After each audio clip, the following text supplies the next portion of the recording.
So ఇన్ని అంటే like 23 years of journey కదా మీది. సో డాన్సర్ గా చేశానన్నారు, ఆర్టిస్ట్ గా కూడా. అండ్ నాకు తెలిసి ఏ ఎక్స్ప్రెషన్ అయినా చాలా ఈజీగా క్యారీ చేయగలరు మీరు అవును. కదా. I think that's why Jim Carrey, Mahesh గారు బాగా క్యారీ చేయగలరన్న ఆ బిరుదు మీకు వచ్చింది. బట్ ఒక మంచి క్యారెక్టర్ ఇప్పటి వరకు పడకపోవడానికి రీజన్ ఏంటి? ఈ రీజన్ అంటే ఆఫీస్లో తిరుగుతా ఉన్నాను. ఇంకా ఇప్పటికి స్టిల్ ఇప్పటికి బా. ఫొటోస్ వాట్సాప్ చేయడం, నాకు తెలిసిన కో డైరెక్టర్లు గాను, అసిస్టెంట్ డైరెక్టర్లు గాను, డైరెక్టర్ వాళ్ళందరూ తెలుసు. వారు ఇస్తాం, నెక్స్ట్ బాగుంటుంది, నీకు ఈ క్యారెక్టర్ ఇది ఇది ఫిక్స్, నేను ఫీల్ అయిపోతా. ఓకే ఇది ఇస్తారు, ఇది ఇది ఓకే నేను చేయగలుగుతా, ఓకే కమ్. తర్వాత సినిమా ఎప్పుడు రిలీజ్ అయిపోద్దో తెలియదు. అబ్బా ఇది నేను చేయాలి కదా, ఈ సినిమాలో డైరెక్టర్ గారు నాకు క్యారెక్టర్ ఇస్తా అన్నారే, ఏమైంది? ఫోన్ చేస్తున్నామో కొంతమంది లిఫ్ట్ చేయరు, కట్ చేసేస్తారు. ఇలా చాలా జరుగుతున్నాయి.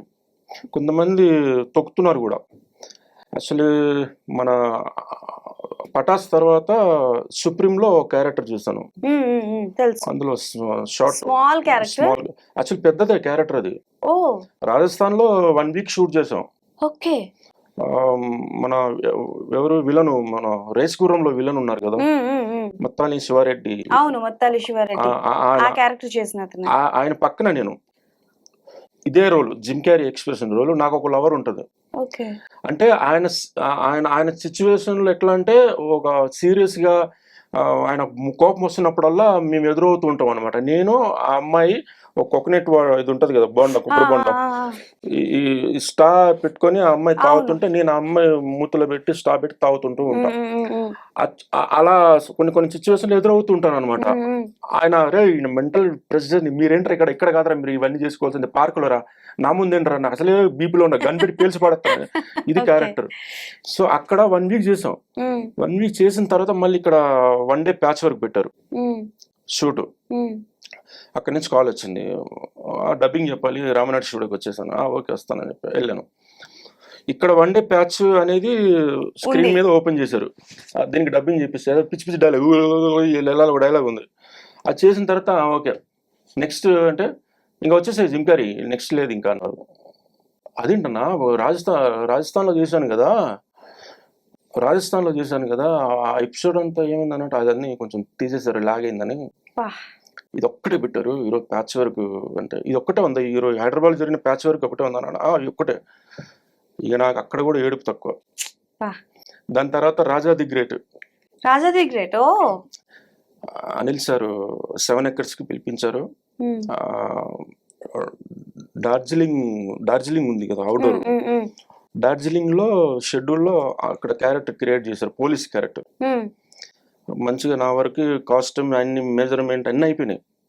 డేట్స్ కూడా ఇచ్చారు, నెక్స్ట్ మంత్ డేట్స్ ఇచ్చారు.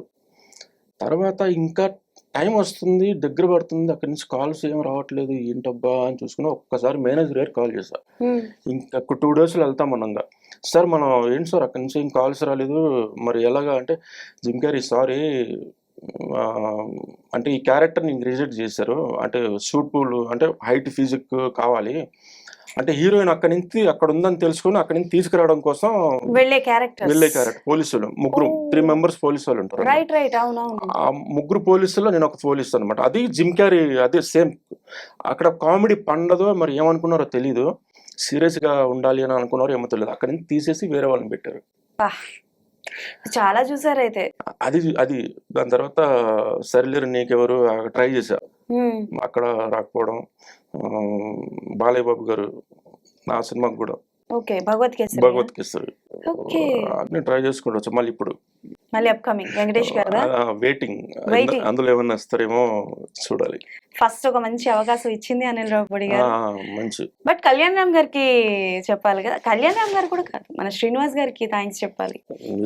ఆయన పిలవడం, ఆయన ద్వారా ఒక మంచి ఆర్టిస్ట్ ఇండస్ట్రీకి వచ్చారు. సో డాన్సర్ గా ఉన్నప్పుడు నాకు తెలిసి ఎలా ఉంటుందంటే డాన్సర్స్ లైఫ్, బికాస్ నేను చూసా కొంతమందిని, అంటే వాళ్ళకి టు బి వెరీ ఫ్రాంక్ చెప్పాలంటే ఒక రెస్పెక్ట్ ఉండదు. తిండి సరిగ్గా అంటే తినడానికి ఇస్తారు, ఓకే ఒప్పుకుంటాం, కానీ ఒక పర్టికులర్ ప్లేస్ ఉండదు కాస్ట్యూమ్ చేంజ్కి కానీ. డిసిప్లినింగ్ ఉండదు, ఒక డిసిప్లిన్ ఉండదు, ఇలా ఇలా ఉంటాయి కదా. సో యాజ్ అ డాన్సర్గా ఉన్నప్పుడు మీరు ఫేస్ చేసిన స్ట్రగల్స్ ఏంటి? అలాంటివి ఎప్పుడైనా ఫేస్ చేస్తారా వైల్ షూటింగ్ పీరియడ్లో కావచ్చు?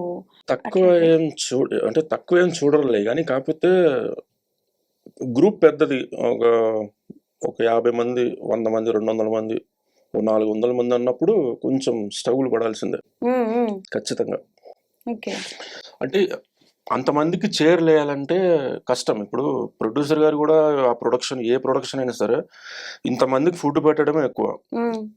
కానీ మినిమం ఎంత లేదన్నా ఒక 30, 40, 50 లోపు ఏదైనా ఉంటే కొంచెం సెట్ చేసి ఒక టెంట్ వేసి ఇది డాన్సర్ ప్లేస్ అంటే ఒక నీట్గా అంతవరకు చేయగలరు. కొన్ని కంపెనీలు ఎలా ఉంటాయంటే డైరెక్ట్గా నిలబడి లైన్ క్యూ కట్టడం, నిలబడి తినేయని చెప్పేయడం, చైర్స్ కొంతమందికి పెట్టింది, అది కూడా సింగిల్ చైర్స్ పెడతారు, ఫుల్ సిట్టింగ్ మామూలుగా ఉంటది కదా, అది పెడతారు. మనకేంటి అంటే ఎగిరేమో ఎండ అనక ఇవన్నీ కొంచెం కింద కాలు కాలుతూ పైన ఎండ ఇలాంటివన్నీ కాకుండా బాడీ మొత్తం పెయిన్స్ ఉంటా కూడా రిలాక్స్ అవ్వాలని కొంచెం అనిపిస్తుంటది, ఎవరికైనా అనిపిస్తుంది. అలాంటి టైంలో కూడా చైర్స్ కూడా అలాంటివి పెడితే ఎలా ఉంటుంది చెప్పు. అంటే కొంచెం ఇలా ఇగో ఇది బాగుంది, ఈ చైర్ ఉంది, అబ్బా రిలాక్స్, ఒక గంట అయినా కాస్త ఇలా ఉండొచ్చు. అది పెడితే ఇలా అంటే టప్పని ఇరిగి వెనక పడిపోతాం, లేకపోతే ఆ చైర్ పక్కన పెట్టి కింద కూర్చుంటాం. అంటే కొంచెం ఇంకా బెటర్, ఆనుకొని గోడకు అనుకోనో ఏదో సంథింగ్ చెట్టు అనుకోనో అలా. కానీ కొన్ని కంపెనీలు ఎలా ఉంటాయంటే పప్పు అది నీళ్ళుగా చేయడం, అంటే క్రౌడ్ ఎక్కువ ఉండటం వల్ల అవన్నీ. దాని తర్వాత పెరుగు గడ్డలు ఇవ్వట్లా, దాన్ని కూడా నీళ్లు పోసి కలిపేసి ఒక మజ్జిగలాగా ఇచ్చేయటం. తర్వాత ఉప్పు ప్యాకెట్ కొంచెం అంటే క్రమశిక్షణ కరెక్ట్గా ఉండదు. ఒక చైర్ అనేది కూర్చొని నీట్గా ఉండటం కానీ, నీట్గా తినటం కానీ, కొన్ని టెంట్లు చూస్తుంటే డీసెంట్గా ఉంటాయి, ఒక టేబుల్స్ కానీ. అవి మనకి ఎందుకు డాన్సర్ కానీ అంటే కష్టం, ఆ కష్టం అనేది మామూలుగా ఉండదు. అది ఎండ అనేది చేస్తూ ఉంటే కూడా బాడీ ఎట్లా ఉంటుంది అంటే ఎక్కడో నరాలు, మోకాళ్ళు, బ్యాక్ పెయిన్ ఇవన్నీ పట్టేస్తూ ఉంటాయి. ఎండకి స్కిన్ టైన్ అవ్వాల్సి వస్తుంది. ఇలాంటి ప్రాబ్లం చాలా ఫేస్ చేస్తాం, అయినా మాకు సేఫ్టీ దొరకదు. ఏ సాంగ్ షూటింగ్ అప్పుడు, ఒక song shooting during one song shooting టైంలో మీకు అంటే లైక్ అది 2015లో షూటింగ్ టైంలోని మీకు సమ్ డాన్సర్ గా చేశారు, ఏ సాంగ్ నాకు ఐడియా లేదు. అసురా అని మన హీరో గారు నారా రోహిత్ గారు, ఓకే హీరో నారా రోహిత్ గారు, అసురా, అవును నారా రోహిత్ గారిది. Choreographer Vijay Benny master. Okay, Shankarpally out side మొత్తం అక్కడ అవుట్ లో షూటింగ్ అనమాట.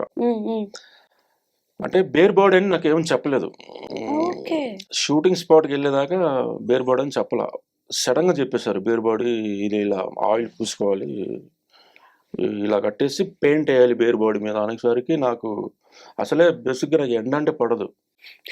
తెలుస్తుంది సార్, తెల్లతోలు పడదు. స్కిన్ ఒక 1 అవర్ ఎండలో ఉండి చూస్తాను, మొత్తం మంట పుట్టేస్తుంది. నెక్స్ట్ డే స్కిన్ అవుట్ అయిపోతుంది, చిన్న పొట్టులు లేసిపోతాయి. అది నా ప్రాబ్లం. అలాంటి ఆ సిచ్యువేషన్ లో నేను ఆ బేర్ బాడీ మీద పెయింట్ వేసుకొని జస్ట్ 2 days 1 day అనుకుంటా, 1 day only. Morning 7:30, 8 o'clock start చేస్తే ఈవినింగ్ 6:30 వరకు ఎండ పోలేదు. అదే కూర్చోడానికి కూడా ప్లేస్మెంట్ లేదు, టెంట్ లేదు, ఏం లేదు. అక్కడ చెట్లు ఏమైనా ఉన్నాయంటే చెట్టు కింద పోదామంటే అది లేదు. నాతో పాటు చాలా మంది బాయ్స్ కూడా అదే సేమ్ గెటప్, అది వేసుకున్నాను. ఈవినింగ్ ఒకసారి ఇలా తీసేసరికి పెయింట్ ఇంటికి వెళ్ళేదాకా నాకు తెలియదు అచ్చు పడుతుందని. ఇంటికి వెళ్ళిన తర్వాత ఒక్కసారి మా ఇంట్లో వాళ్ళు చూసి ఏంటి టాటూ అసలు ఇంకా తుడుక్కోలేదా ఇట్లా చూసేసరికి మొత్తం ఎర్రగా, పక్కన మొత్తం ఎర్రగా అయిపోయింది. అలాగా నేను ఒకసారి అక్కడ ఉన్న మేకప్ డిపార్ట్మెంట్ వాళ్ళకి ఫోన్ చేసి ఏంటండి ఇలా అయిపోయింది బాడీకి, ఏంది పోతలు 4 months 3 to 4 months పట్టింది మొత్తం క్లియర్ కావడానికి, అది అవడానికి, స్కిన్ మొత్తం ప్లేన్ అవడానికి. నేను చెప్పాను మా మేనేజర్ గారికి, ఇలా ఇలా ఏంటండి అందరికి వేరే అతను కూడా ఉన్నాడు, అతనికి కూడా సేమ్ ప్రాబ్లం. పాప ఒక సాంగ్ ఎఫెక్ట్ 3 మంత్స్ అంటే